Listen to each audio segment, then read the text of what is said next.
Well, that's understandable in the different countries because of a different tradition, history, cultural practice. You do have different values. That's natural. But there is also potential danger if you allow value or the differences to define the relationship, and then you tend to maximize the problems and somehow minimize the cooperation or the common grounds between countries. Are you worried about that?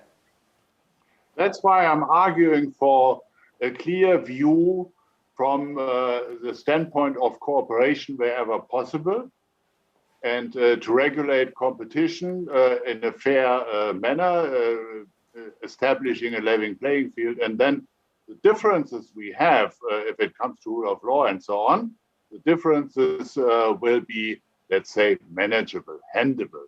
We can deal with it in a fair way.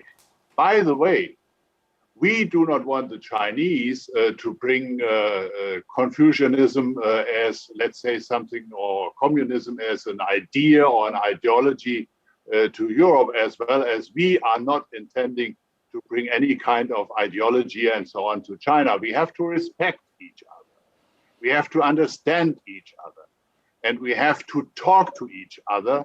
And you cannot start to talk with somebody like China by raising the fingers or boxing on the table or whatever. It has to be respectful. And for the moment and in the future, it will be respectful. I'm very much confident in the value-based realism, which is represented by Olaf Scholz and the German government. And by the way, please do not forget, in the first years with Angela Merkel, you also had some difficulties, or we had some difficulties between the two countries, not so much between the two countries, between the two governments.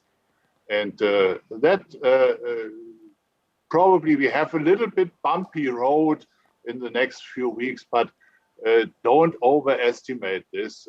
Realism is a very good attitude to handle international affairs. What about this EU-China investment, this comprehensive deal, which was basically shelved temporarily by the European Parliament because of the sanctions?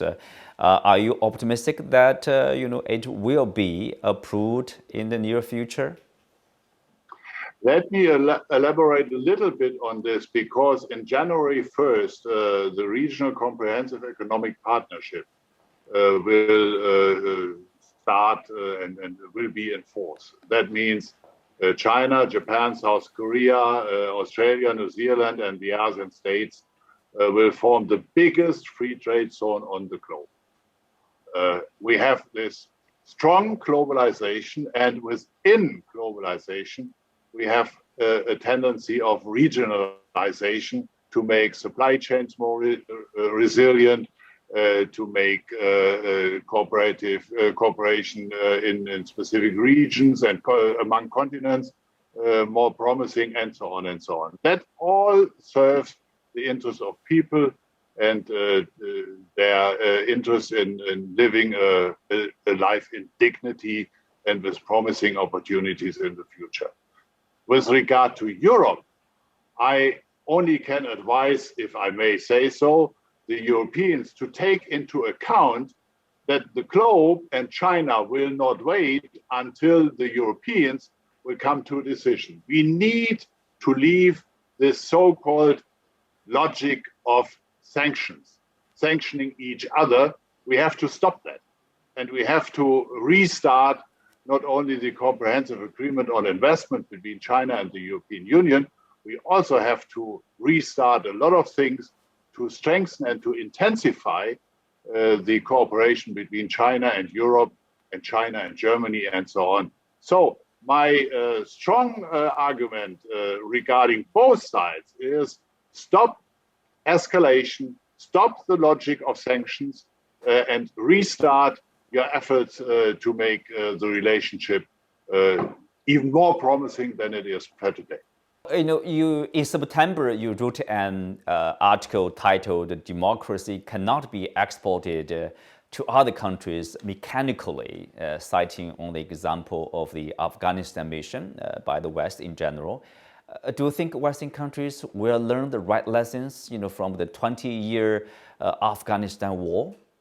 Yeah, I hope so, but it's not limited to the situation within Afghanistan. It's also, if you are looking on other parts of the globe, you can see that democracy, rule of law, uh, human dignity, and so on, that is a cultural process.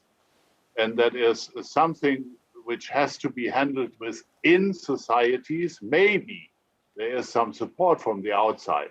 Maybe there is some kind of, let's say, common exercise, common learning, common exchange, if it comes to culture, education, the way you handle the interests of women within society and within business and economy, and so on and so on. What I want to say is, you cannot say there is one part of democracy which you transfer to another nation and then it works there. That will never happen.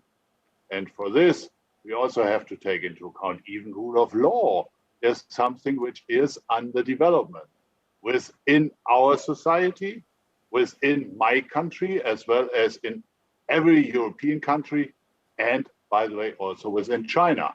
If I look on the Chinese courts to protect intellectual property, that is one among several examples you can use, that step by step there is a development. And in case you accept and you acknowledge and you know about this kind of development, then you have a chance to talk how to expand this development into other areas of society, economy, and so on.